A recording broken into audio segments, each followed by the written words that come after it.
We have really three main aims in our launch. First is to celebrate the more than 50 UK companies who have joined this movement as founding B Corps. And we're so excited that this has really taken off and so many companies have expressed an interest. And following on behind them, we have a whole large number of other companies who are really interested in joining this and who we will be working with over the coming months. So that's our number one goal. Secondly, it's really to raise the awareness and bring all the people in the room together who have been interested in it and supportive. And we have wonderful sponsors, supporters, policymakers, leaders in business, social investment experts, leading company officers. So we're really glad that we can bring them all together and celebrate.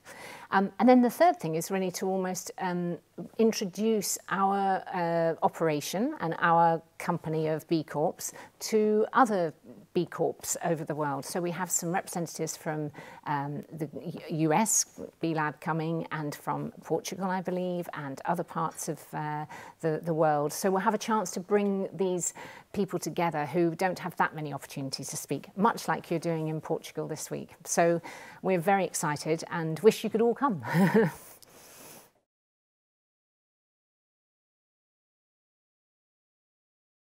Yeah, I think in the future a lot is really there to real potential for us to make all sorts of collaborations.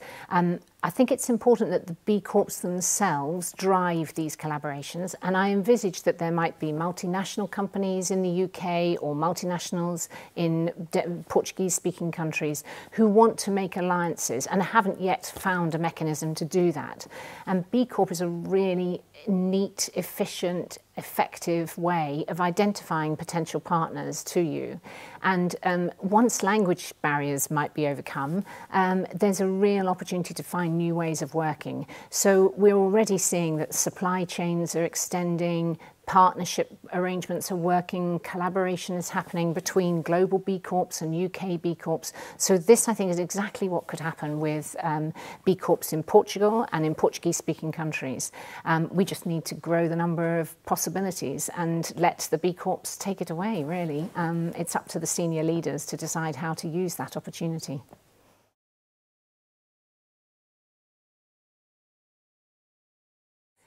I'm amazed and really thrilled to see so much going on in Portugal around this agenda of trying to make money work harder.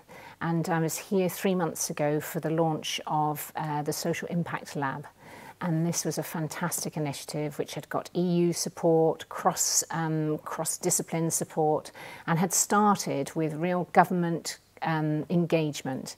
And it was really key, I think, that they had the right real sponsors on board who were prepared to champion this whole initiative of using money to create social and financial returns. And I see what is happening as a result of that. And now with the launch of B Corps in Portugal as well, these two things fit together beautifully, because now what you have is a set of organisations who are going to be really readily identifiable as investable, because they're working on the premises that they want to make more than just financial returns, which is exactly what B Corps are all about and is exactly what social investment is all about. So how neat of Portugal to bring these two together within 3 months. And my advice is, let it go. If senior leaders are struggling to find out how they can engage in this, I think the question is, look at the extent to which the corporate value can be enhanced by using your own surpluses, if there are some, or your own revenue funds differently. How can you invest in outcomes that are good for your company, but which also produce social and financial returns for you? And these are the sorts of opportunities that B Corps are really focused on. So whether it's about incubating B Corps within your organisation, or whether it's about becoming a B Corp so that you can actually attract more investment in, or whether it's about working with B Corps in your supply chain, all of these work together so that you have social investment and the B Corp concept neatly tied together. Now, of course, social investment will go much further than B Corps. It will go, hopefully it will help to support charities and other community organisations which would never be B Corps. But there's a massive opportunity there to join the gaps that have otherwise, I think, certainly in the UK, have existed. So I think there's fantastic. We need leaders and champions just to make it happen.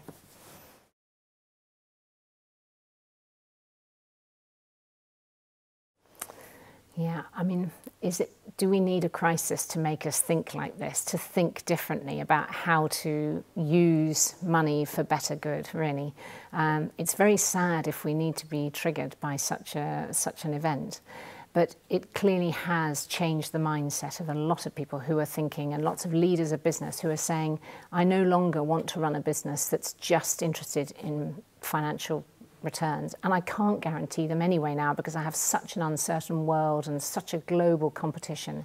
So how can I actually run a company which is set out on a path to create long-term value, but which is not absolutely able to draw on all its own resources in the meantime? And I think this is again where the B Corp movement has found a right time, because 2-3 years ago, we've started to look at what is capitalism really doing. Is it, there are 3 inputs to capitalism. There's land, there's labour, and there's finance. And what's happened in the capital markets is we've ended up focusing all our effort on the 3rd of those. And if we don't respect the land and the labour, it's not surprising if that creates massive inequalities or unsustainable practices, which then creates the problem.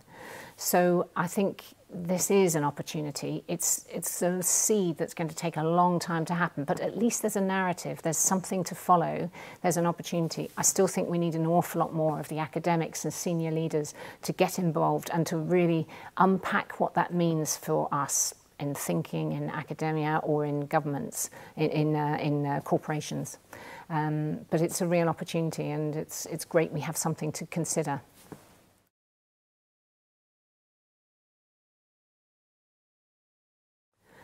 Yeah, I mean, this is, it's such a live topic, and I think what I learned at business school is called a wicked problem, which means there's probably no answers, but there are worse options and better options, and decisions have to be based on which of the outcomes have the least worst effect. I mean, there's a lot one could say about whether we could have seen this coming, and how would it not be inevitable that with a world with so much inequality, where chasing the profit was so inevitably the only thing that was driving the business model and driving the way economies grew, that we would not have this. So you look at today and you say, this is an inevitable result of a whole range of short-term actions. But what do we now do long-term? And I do think, I mean, this is a personal view, I do think we need to work it out between the European countries and other countries and the host countries. It's much easier said than done, and I realise huge differences in ability to absorb new numbers of people, the ability to finance that, the ability to culturally embrace that are very different across the EU. But I think there is no other way we can do it. We can't do it in a piecemeal way where we're just passing bundles of people on. The B Corp principles, which are all about saying respect equally the people who are in your workforce, your employees, the people who you are sharing your community with and your environment with, those principles are absolutely solid for life. I mean, they don't just apply to business. They make sense in business, of course, but they make sense in business because they make sense in life. So I just think we have to somehow adapt that mindset when we're looking at what is seemingly threatening times with people's futures at risk. I don't have perfect answers, but I would love us to have those discussions and see how the principles of business can be operated more widely.